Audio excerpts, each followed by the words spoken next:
I guess everybody who knows Alan or knew him at all, any reporter who called Alan, knew he was working on a book called Rockonomics. You'd call to talk to Alan about the opioid crisis, and it would end up in a conversation about Rockonomics.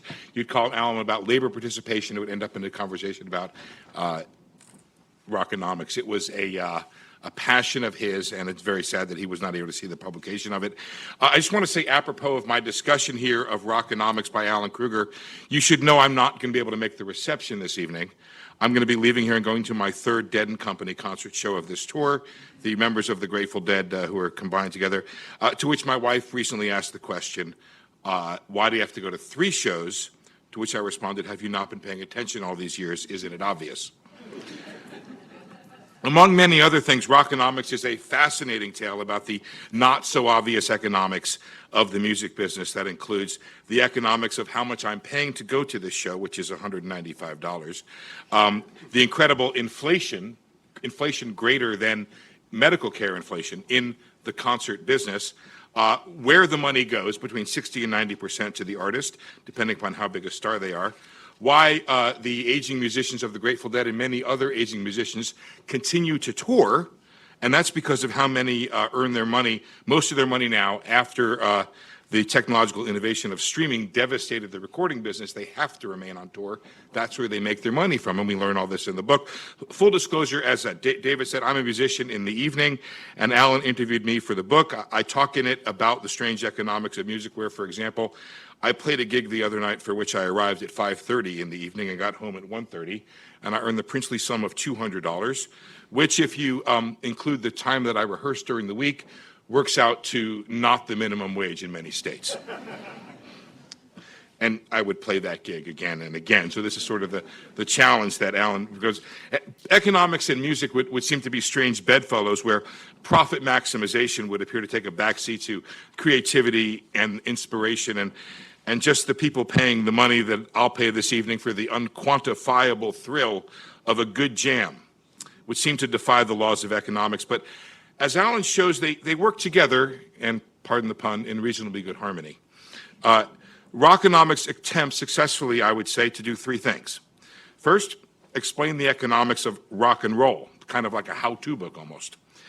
Second, use rock and roll to explain economics. Third, use rock and roll to explain specific forces at work in the economy today, such as technological change and inequality. Alan writes in his foreword that he believes economics has failed to make itself germane to the broader public, and could be a reason why it rejected expertise in basic economics concepts in the last election. He hopes that using music as a vehicle to explain economic principles could be a way to make them more accessible to average Americans. And so Alan introduces simple concepts using concert ticket prices to explain things like price discrimination, that is, how much a promoter figures out how much a person is willing to spend for a concert. We learn that 28-year-old Taylor Swift is among the most innovative in the business, using what are called slow ticket sales to maximize revenue.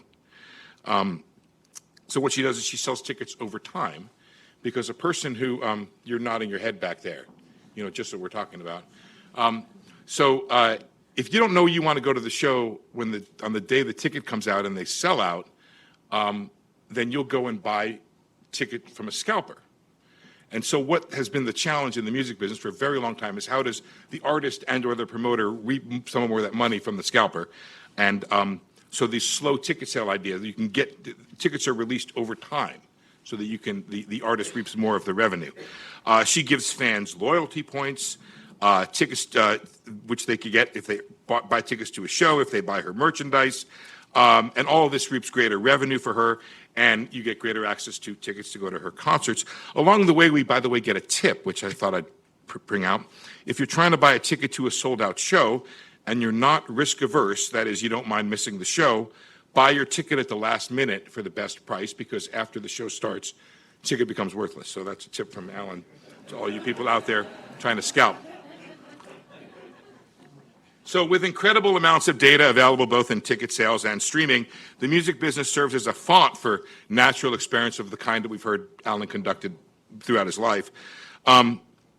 So one that stood out to me was Spotify was able to gauge sensitivity to its ads in an actual experiment. It provided different groups with more and fewer ad minutes for its free services, trying to find the optimal revenue generating amount of ads before people drop the service, or to see if they would switch to the paid service. And unfortunately, the result was more ads, not fewer, mean more revenue. Alan also introduces more complicated concepts along the way, like superstars such as Will Smith, ignoring life cycle theory. This is Will Smith, who was the rapper who became actor, but he went broke as a rapper, which we didn't know, because they think they'll be superstars forever and they spend like it to end up broke. And obviously, in a way that we've talked a lot about here, I wish more economists would follow. Alan blends anecdotes from musicians, producers, and luminaries in the business with data and research. And this is important because this one example I'm going to give, you have different examples from the research and then from the anecdotes. We learned, for example, of research that looked at how new copyright laws in northern Italy in the 19th century led to greater opera production because they were suddenly covered by the French laws after Napoleon invaded. But we learned from an interview with a musician that copyright laws can stifle creativity because so much of music is by definition derivative, and that's a little bit antithetical to the normal thinking of economics about copyright. And there's a strange example, of course, of my favorite band, the Grateful Dead, for their earliest efforts at just giving the music away and letting tapers tape and then trading tapes and creating maybe the first ever viral marketing campaign. So music is not only the subject, it's also metaphor, as rockonomics is used to illustrate several broad issues in the economy. The winner-take-all economy figures prominently in this book, with superstars taking home millions while so many artists just scrape by. There's a hollowed-out middle where it's difficult to be middle class and a musician. Alan sees it as analogous to the broader American economy, where take-home pay by executives outstrips the average worker by many multiples. And with streaming, winners are winning more, not less. I'll come back to that in a second, which is really fascinating. There's also a section on the challenges of gender equality for a business that is male-dominated, and a compelling story in there about the move in the industry to blind auditions for orchestral members. They even put a carpet on the floor. You guys know this story? So that judges couldn't hear whether or not a person was wearing heels. The result, women chosen for orchestras rose from 10% in 1970 to 47% in 2016 once the blind auditions were implemented. And then I think most important about this book, because it's a real-time thing that's happening, is the way that Alan uses music to serve as a paradigm for an industry that's undergoing extensive technological change as we see it, from vinyl to cassette to CD and now to streaming. And it really washes over the music business with some regularity every decade, it seems. So we get this behind the scenes and a really first ever look, because streaming is so new, we don't know that much about it. And we see who wins and who loses, and we learn that 1 trillion songs were legally streamed in the US in 2017. And we get a look at creative destruction, in which recorded music sales fell in half, from 15 billion to 7 billion from 99 to 2017. But we also get a look at this idea called destructive creation. That is the devastation that Napster visited on the music business in 2002, I guess it was. And that, to me, is a direct precursor to something that I'm very interested in, which is the so-called technological innovations that had more regulatory arbitrage rather than unique software at the heart of their business models. And only recently has recorded revenue started to rise again. All this is heavy lifting for a single book, and I think most of it is really well accomplished. Where I think Alan might have gone next with his research is answering more completely some of the issues he raises. Throughout the book, Alan notes how much enjoyment people get from music, and yet how little we pay for it. In fact, we spend less on music than we do on potato chips as a nation. I know, right? Superstars in music actually earn less than superstars on superstar executives or superstar athletes. After reading the book, the readers left a little wondering why that is the case. Is it technology or somehow the very nature of the business? And surely there's a consumer surplus here, and you wonder, will it persist? Also, I think of continuing interest here. Technology was supposed to democratize music, enabling any musician to produce CD-quality music in his or her home and distribute it to the masses. Instead, as Alan points out, music remains even more concentrated, as judged by the number of streams and earnings of the top artists relative to others. Alan thinks this is because millions of songs are available. We have difficulty choosing. So we rely more on social networks that send us all in the same direction toward the same music, which is fascinating. And I think we also need more sort of Richard Thaler in understanding all this, where more understanding of the X factors, the irrepressible desires to play, inspire, and create, and how they drive the economics of rock and roll. I often say if there's 50 people in the room when I'm playing and 48 leave, there is still enough for me to continue playing.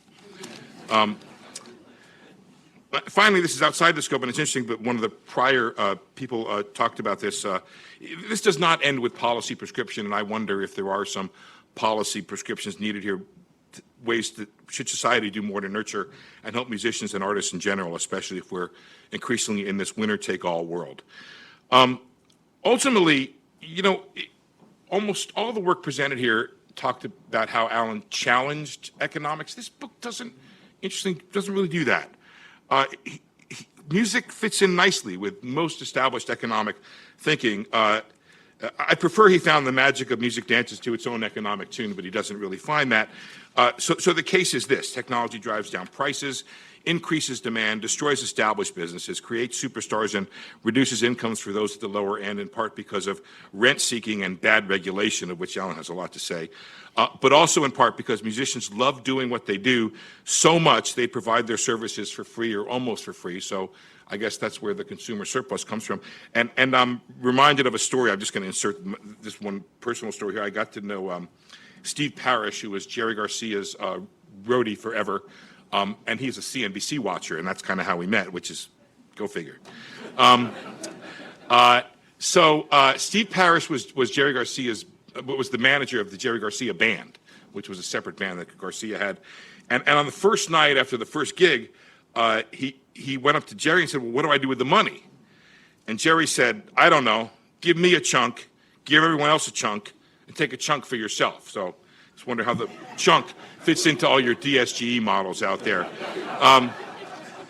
So if Alan is not really challenging economic thinking here, what's he doing? Well, I think what he's saying here is, when it comes to economics, this is how we should do this stuff.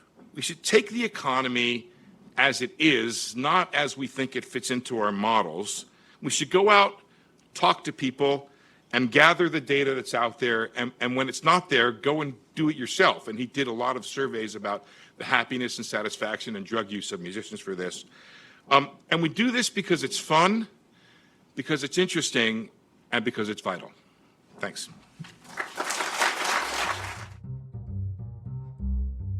Thanks for watching. Be sure to like and subscribe for more videos from Brookings.